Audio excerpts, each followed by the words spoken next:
All right, everyone. So I want to talk to you guys about the Catholic Church in Texas and just how corrupt and evil it is. And when I say that, I am not exaggerating. I'm not trying to exaggerate. It truly is corrupt and evil. When I first became a Catholic years ago, I believed that the media was exaggerating the numbers of priests who were sexual predators. I thought that the media was exaggerating the whole story of sexual predator priests. But, then I realized that it's not an exaggeration. It's actually a serious problem. It's a very, very real problem. And it is ubiquitous. It really is. And it's just like when people think that the media is exaggerating COVID. They are people who believe that the media is exaggerating the number of COVID cases. And they think that the media is part of some crazy grand conspiracy when it comes to COVID. But then a member of their family gets COVID, or they themselves get COVID. And they realize that it's not a joke. It's not something to be made light of. It is a serious and dangerous virus. Well, I had a similar experience with another virus, but it's not a virus that's biological. It is a virus that is evil, sinister, and extremely calculatively evil. I am talking about the Catholic priest who is a predator, a sexual predator.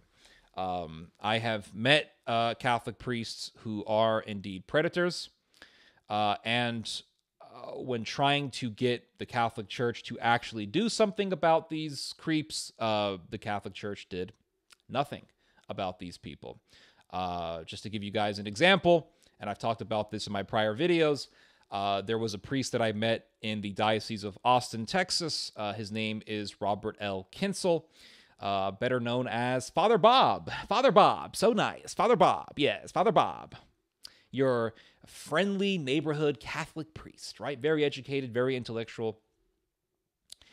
And it turned out that Kinsel was trying to protect another Catholic priest who had been found guilty of child molestation and was sentenced to prison.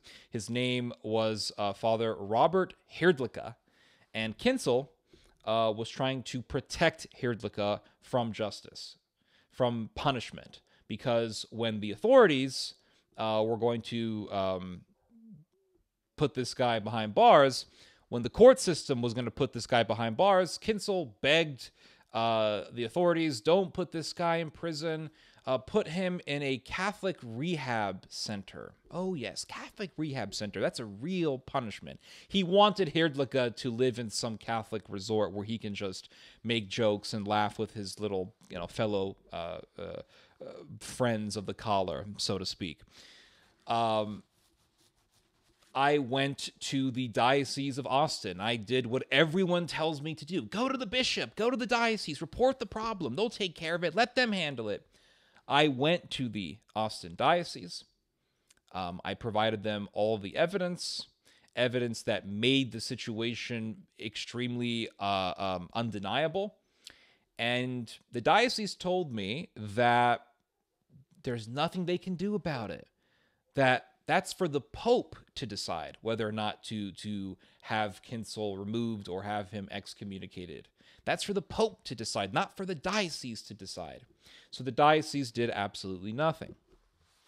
And there I realized just how bureaucratically corrupt and evil the Catholic Church has become.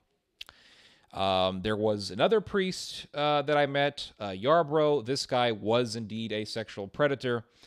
He sexually assaulted a young man by the name of Hector Escalante, and he was preying on me and asked me to meet him in his office, just like he asked Hector Escalante to meet him in his office where he sexually assaulted him. And by sexually assaulted him, I mean that Yarbrough grabbed Escalante by the head and kissed him in the lips and groped him. And I told Yarbrough, well, I'll meet you. And he said, oh, meet me in my office. And I'm like, nope, not going to meet you there. I can't. I'll meet you at a cafe. And I made up something that, well, the cafe is closer to my job or something like that. Went to the cafe, confronted him on his evil, got it on film, put it online. It was a lot of fun, actually, to confront this monster. But the response that I got for that video was very, very revealing. Very revealing. Many Catholics attacked me. Church Militant TV, the supposed traditionalist, conservative Catholic media outlet, did not support me. They did not want to play the video of me confronting this monster. And even though they call themselves Church Militant, and even though it was Michael Voris who actually inspired me to take this road of militancy and confrontation, when he said, are you willing, if you are a Catholic, are you willing to take the whip just like Christ did and go into the temple and drive the evildoers out? Even though it was those words of Michael Voris that inspired me, Voris didn't want to play the video. They didn't even support me on this because I went to the church where Yarbrough was serving mass, and I filmed Yarbrough just to intimidate him, just to scare him. Why? Because I did not want Yarbrough to ever do something like this again. I didn't want him ever to try to lure someone for his own evil ambushes and machinations. I could not allow that as a Christian and as a human being. But the Catholic Church did nothing about this guy. No one contacted me. Nobody. In fact, when I went to the Austin Archdiocese to complain about Kinsel, the only reason why the diocese actually got back to me was because I left a voice message at their office stating that I have a big blog with a big audience, and if they didn't do anything about it, I would expose all of them. And about 35 minutes later, I get a call from them, because there is nothing that the Catholic Church fears more than bad publicity. So, a couple of nights ago, I decided to do some research on the Texas Catholic Church, just to see if my experience is as widespread in the state and not just in the areas that I've been to, in the particular diocese that I've been to. And I find out that, indeed, the Catholic Church in Texas truly is corrupt and evil. So I want to read to you guys some excerpts. This is from an article that was written, it was published by the New York Times.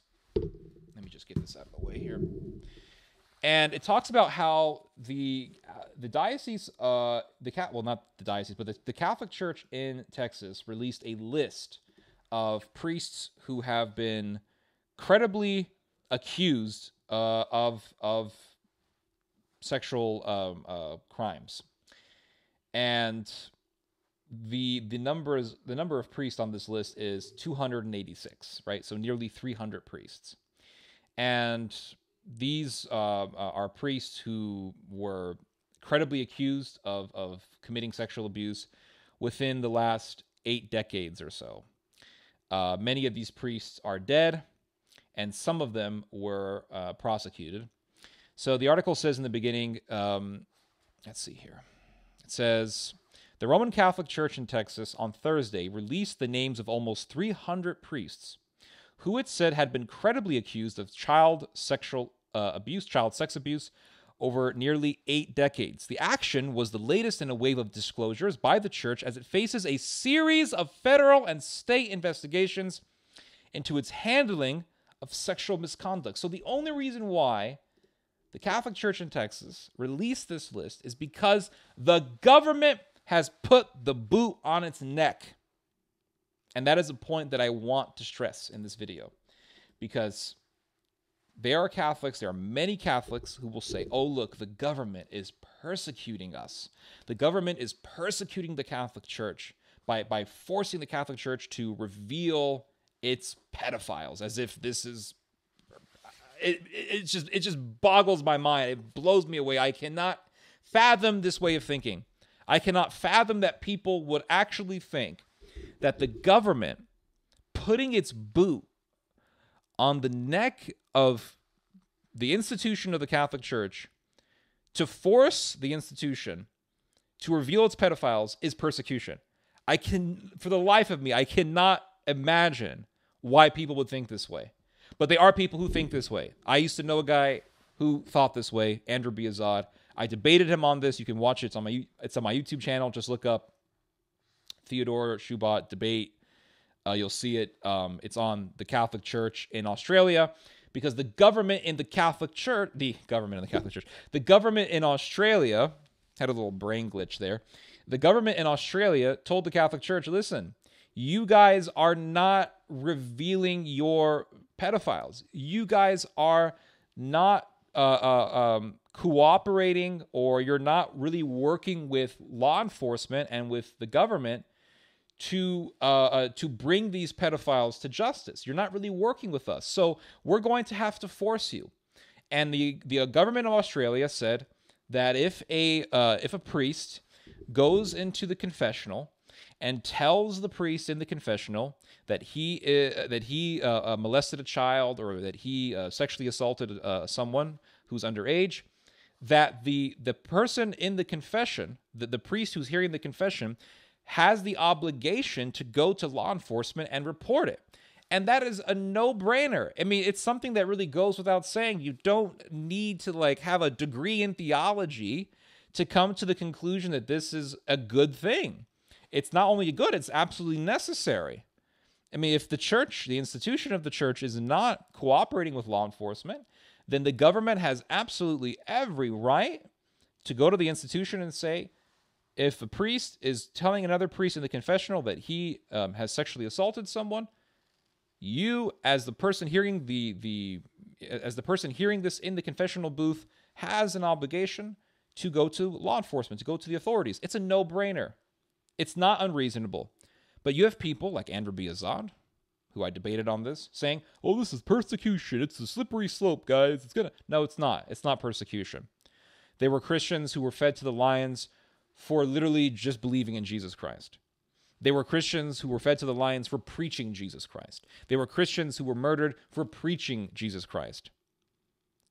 There's no account whatsoever in the history of Christianity of Christians being persecuted because they don't want to expose pedophiles.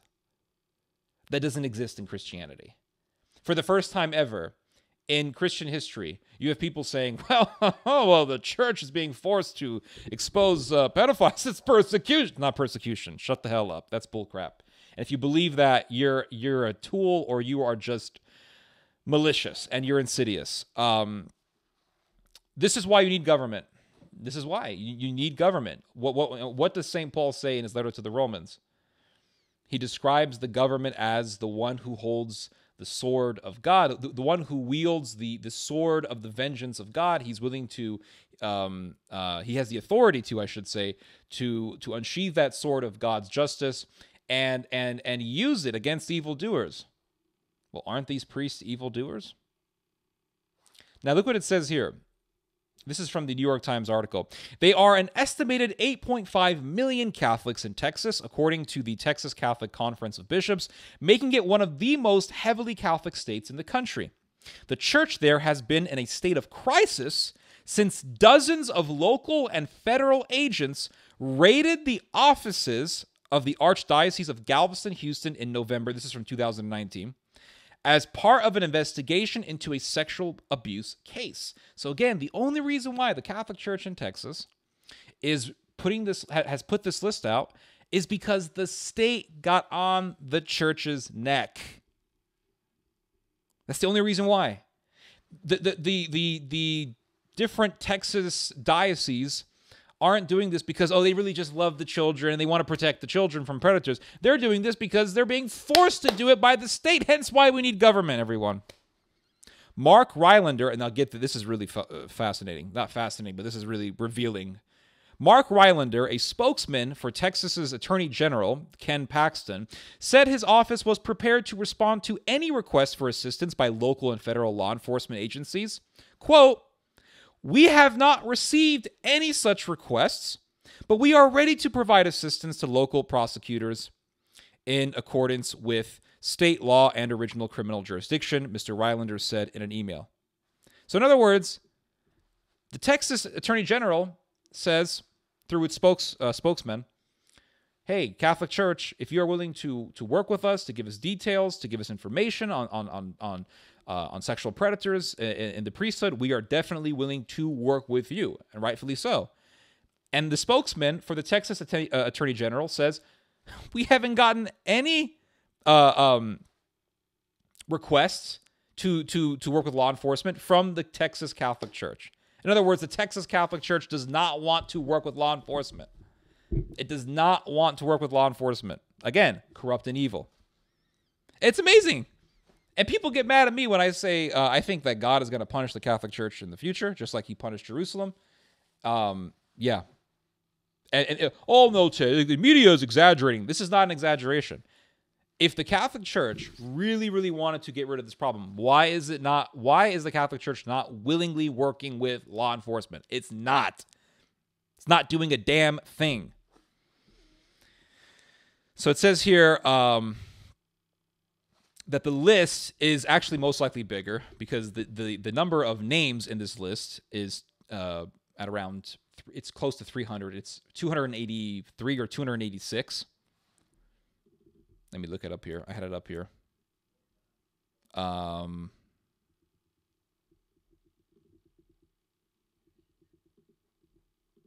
here it is. Yeah, 286. Now look what it says here. It says that the number is actually a lot bigger than this. So it says here that Patty Koo, who leads the San Antonio chapter of the Survivors Network, people who have survived sexual abuse under the hands of priests, said that when she first heard her local diocese was going to release the names of credibly accused priests in San Antonio, she had been a Pollyanna. Pollyanna is a word to describe someone who's very excited, talking a lot about hope.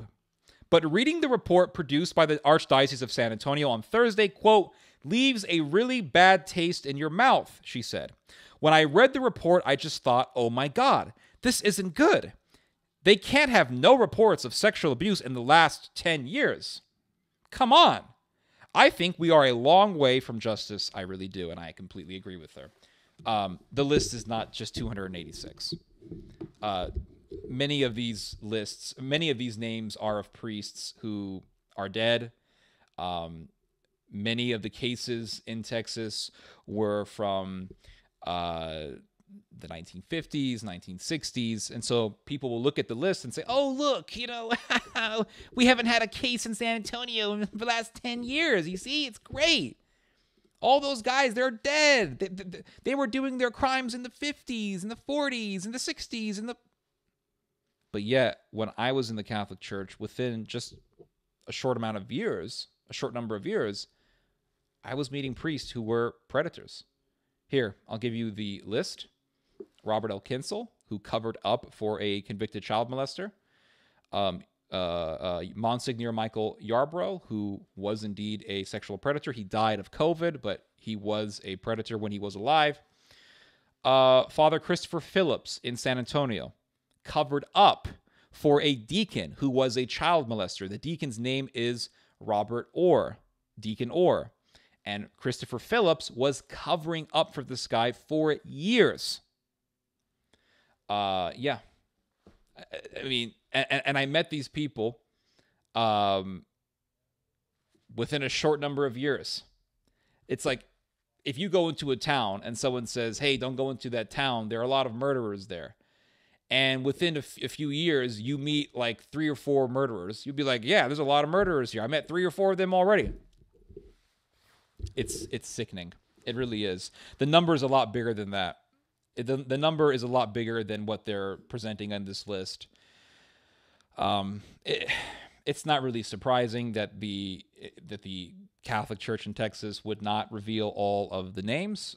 It's amazing. I looked at the list and I couldn't find Yarbrough.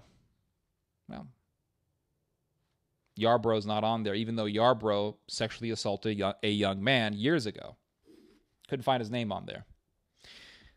Which tells me that the list of names should be a lot bigger, but they're hiding it. And it doesn't really surprise me. Yeah. The Catholic Church is extremely corrupt. It's very bureaucratic. In many ways, it acts like a criminal organization. And what's so revealing to me is how when Catholic authorities are confronted by members of the media, the way that they will deflect from questions, the way that they will power walk away from a journalist, the way that they will end the discussion, end the conversation so quickly. All of these things really reveal to me how criminal these people are. Yeah, doesn't really surprise me. If Jesus Christ called the temple a den of thieves, I will call the Catholic Church a den of predators. You guys just heard some theology. God bless.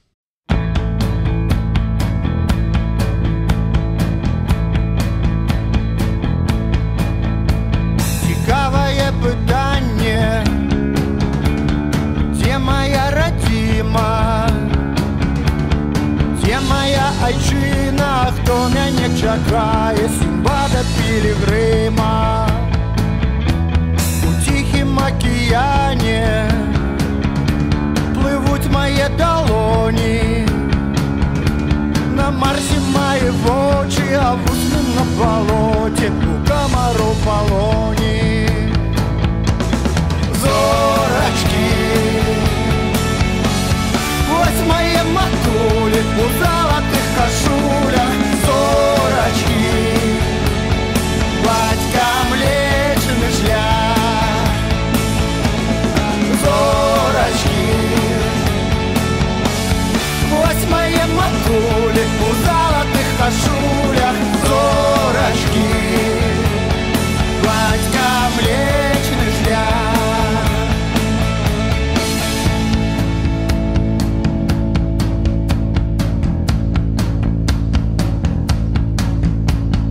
Танчуть мої ноги на межі Алтая, а серце у бабовні на галіні бярози спить, відпочиває. Зорочки, ось мої матулі у золотих кашулях. Зорочки, батька Млечний шлях. Зорочки, ось мої матулі у золотих кашулях. Зорочки, батька Млечний шлях.